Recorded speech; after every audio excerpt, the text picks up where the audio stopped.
Hello friends, आज की इस वीडियो में हम देखेंगे एनआईएमएस क्लास 10 होम साइंस गृह विज्ञान के मोस्ट इंपॉर्टेंट क्वेश्चन सीरीज का थर्ड वीडियो। फर्स्ट वीडियो में हमने फर्स्ट से 10 तक के क्वेश्चन देखे थे। उसके बाद सेकंड वीडियो में हमने 11 से लेकर 20 क्वेश्चन देखे थे। आज की इस वीडियो में 21 से लेकर 30 क्वेश्चन तक देखेंगे। ठीक है, तो ये मोस्ट इंपॉर्टेंट जो क्वेश्चन की सीरीज है, इसका थर्ड वीडियो है 2 मार्क्स के क्वेश्चन वाले। ठीक है, जैसा कि आपने थंबनेल में भी देखा होगा। और अगर आपने इसके पहले की वीडियोस को नहीं देखा तो पहले आप उन सभी को देख लेना। ठीक है, 21 क्वेश्चन है, व्हाट इज बैलेंस डाइट? संतुलित आहार से क्या अभिप्राय है, मतलब इसका क्या मतलब है बैलेंस डाइट का। तो ये मोस्ट इंपॉर्टेंट क्वेश्चन है, बहुत बार एग्जाम में आ चुका है। तो आंसर है balance diet contains an adequate amount of all the nutrients required by the body to grow, remain healthy and be disease free। मतलब एक संतुलित आहार शरीर को बढ़ने, स्वस्थ रहने और रोग मुक्त रहने के लिए आवश्यक सभी पोषक तत्वों को पर्याप्त मात्रा होती है। पोषक तत्वों की पर्याप्त मात्रा होती है। 22 क्वेश्चन है, write two differences between deep frying and shallow frying. Deep frying और शैलो फ्राइंग के दो डिफरेंसेस बताने हैं। ठीक है, तो इसका आंसर है the technique of cooking where in very little oil is added post which the food ingredients is cooked in that oil is called shallow frying. मतलब खाना पकाने की तकनीक जिसमें बहुत कम तेल डाला जाता है, जिसके बाद उस तेल में खाद्य सामग्री को पकाया जाता है, इस शैली को हम मतलब इसको हम शैलो फ्राई कहते हैं। It is a healthier alternative to deep frying, which involves the addition of a lot of oil and it makes us fat। यह डीप फ्राई करने वाले एक स्वास्थ्यवर्धक विकल्प है जिसमें बहुत सारा तेल मिलाया जाता है और वह हमें मोटा बनाता है, फैटी बना देता है हमें। 23rd क्वेश्चन है, what do you understand by life style diseases? Give any two examples. जीवन शैली रोग से आपका क्या अभिप्राय है? किन्हीं दो जीवन शैली रोगों के नाम बताने हैं आपको। Disease which happen because of faulty life style, मतलब ऐसी डिजीज जो फॉल्टी लाइफ स्टाइल हमारी हो, उसे हम लाइफ स्टाइल डिजीज कहते हैं। मतलब गलत जीवन शैली से आप सुबह गलत टाइम पर उठ रहे हो, गलत टाइम पे खाना खा रहे हो, कभी किसी टाइम पे उठ रहे हो, कभी किसी टाइम पर सो रहे हो, ये जो लाइफ स्टाइल होता है ना, फॉल्टी लाइफ स्टाइल, इसकी वजह से जो बीमारियां लगती हैं हमें, वो होता है हमारा lifestyle disease. This diseases are caused because of overeating and a sedentary lifestyle. यह जो है ज्यादा खाने की वजह से होता है, और जो सेडेंटरी लाइफ स्टाइल है, गतिहीन जीवन शैली, जो मैं कह रहा था ना, कभी भी आप उठ जाओ कभी भी सो जाओ, ये है। Diabetes and hypercholesterolemia are examples of lifestyle disease. ये कह रहे हैं कि हाइपर कोलेस्ट्रोमिया जीवन शैली से जुड़ी बीमारी का उदाहरण है, और मधुमेह जिसका नाम है क्या कहते हैं, जिसको डायबिटीज कहते हैं। ठीक है, चलो एग्जाम्पल में हाइपरटेंशन एंड डायबिटीज आप लिख सकते हो। 24 क्वेश्चन है, how is tie and dye done? Tie and dye done कैसे है वो आपको बताना है। उसके बाद what is this technique called in Rajasthan? Tie और डाई कैसे की जाती है, इस तकनीक को राजस्थान में किस नाम से जानते हैं?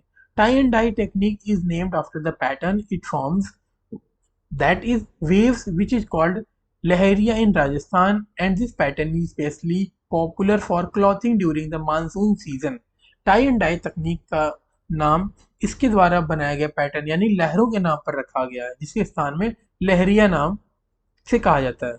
ये पैटर्न विशेष रूप से मानसून के मौसम में कपड़ों के लिए लोकप्रिय है। Simply dyeing technique popular worldwide and produce striped textiles in huge variety of bright colours.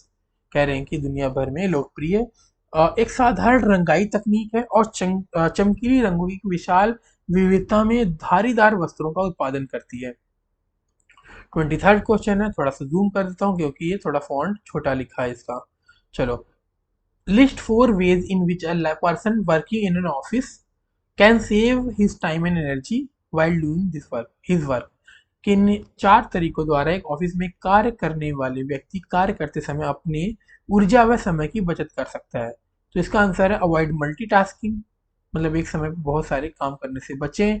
Work on important task first, मतलब जो जरूरत का काम है उसे पहले करें।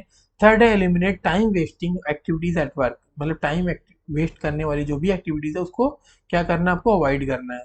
Take regular short breaks, regular short break करना है, मतलब नियमित अल्प विराम लेना है। ठीक है, नेक्स्ट क्वेश्चन 26 आपका है, eight A woman has her last menstrual period March 6 to March 10, 2019. Calculate her expected date of delivery. एक महिला की अंतिम रजोधर्म अवधि 6 मार्च से 10 मार्च 2019 है. उसके प्रसव की संभावित तिथि का अनुमान लगाना है. The pregnancy calculator gives you an approximate due date. जो प्रेगनेंसी कैलकुलेटर होता है वो क्या अप्रोक्सीमेट डेट देता है, मतलब लगभग टाइम देता है, अनुमानित टाइम देता है. It is worked out by adding 280 days to 0 days. मतलब यह इतने दिनों को जोड़कर काम किया था, मतलब जितने दिन रुका उसमें 280 दिन जोड़ दो, जिसको अगर हम हफ्ते में कन्वर्ट करें तो कितना हो जाएगा, 40 हफ्ते, 40 वीक्स. ठीक है. To the first day of your last menstrual period. मतलब ये इस तरह से जो है. ठीक है. 27. Suggest any 4 sources of entertainment of your grand parents. अपने दादा दादी के के लिए 4 मनोरंजन के साधन बताने हैं. तो पहले नंबर पर हो गया walking, watching TV, devote their time to bhakti, old radio music.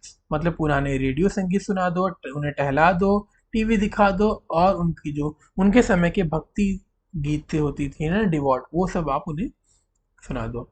Next 28 question है. At a newborn weight 2.5 kg at birth. एक नया बच्चा जब पैदा होता है वो 2.5 किलो का होता है.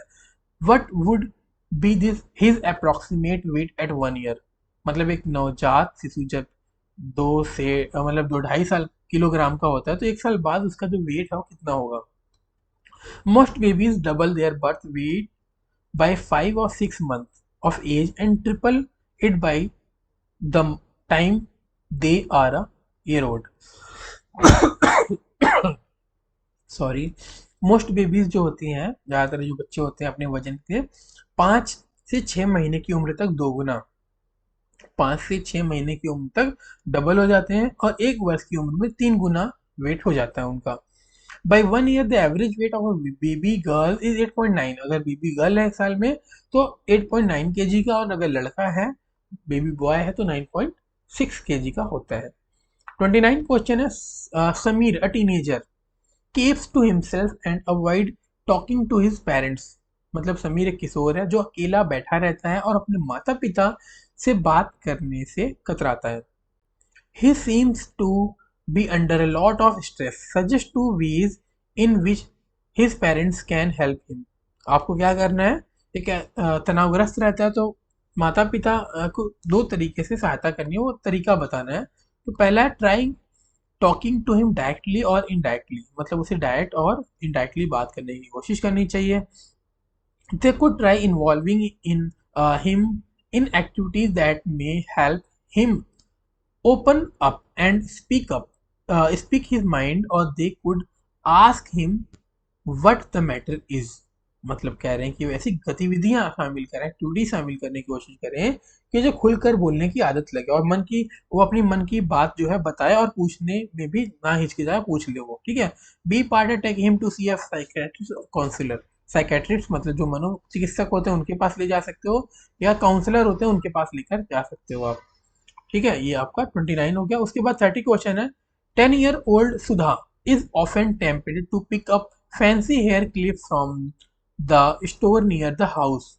मतलब कह रहे हैं कि 10 वर्षीय सुधा जब भी अपने घर के पास की दुकान पर बालों के सुंदर क्लिप देखती है तो उन्हें पाने के लिए लालयित हो जाती है. Today she put one in her pocket and brought it home. मतलब एक आज क्या है, उसने एक अपनी जेब में डाले और घर लेकर आ गई. ठीक है. But ignored it thinking that Sudha had done in it innocence. मतलब कह रहे हैं कि आज उस दुकान से क्लिप उठाकर जो टेप डाली तो घर पर उनकी माँ ने क्लिप देख लिया ना, तो वो इस हरकत को नजरअंदाज कर दिया. In this situation do you agree with Sudha's mother. क्या सुधा की मम्मी से ये बात एग्री करते हो आप. Give reason for answer. अपना जो है रीजन देना, आंसर बताना है.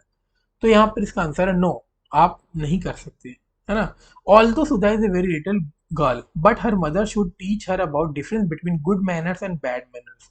तो छोटी लड़की है लेकिन उसकी मम्मी को जो है अच्छी और बुरे व्यवहार के बारे में बताना चाहिए. In fact parents should never neglect the faults of their children. मतलब जो पेरेंट्स होते हैं बच्चों की गलतियों पर नेग्लेक्ट नहीं करना चाहिए उनको, ठीक है, कभी नहीं करना चाहिए। So instead of thinking that Sudha had done it in innocence, she should correct her fault and teach her that we should not touch any other thing without their permission. मतलब कह रहे हैं कि बच्चों को गलतियों की जो है उपेक्षा नहीं करनी चाहिए, उन्हें सिखाना चाहिए कि जो गलत है वो गलत है, और किसी और के सामान को, किसी और चीज़ों को हम जो है टच नहीं कर सकते। ठीक है, तो ये आपके 30 क्वेश्चन है। इसके बाद नेक्स्ट जो फोर्थ वीडियो देखेंगे उसमें हम 31 से लेकर 40 तक के मोस्ट इंपॉर्टेंट क्वेश्चन जो 2 मार्क्स के हैं वो हम देखेंगे। ठीक है, मिलते हैं फिर नेक्स्ट फोर्थ वीडियो में।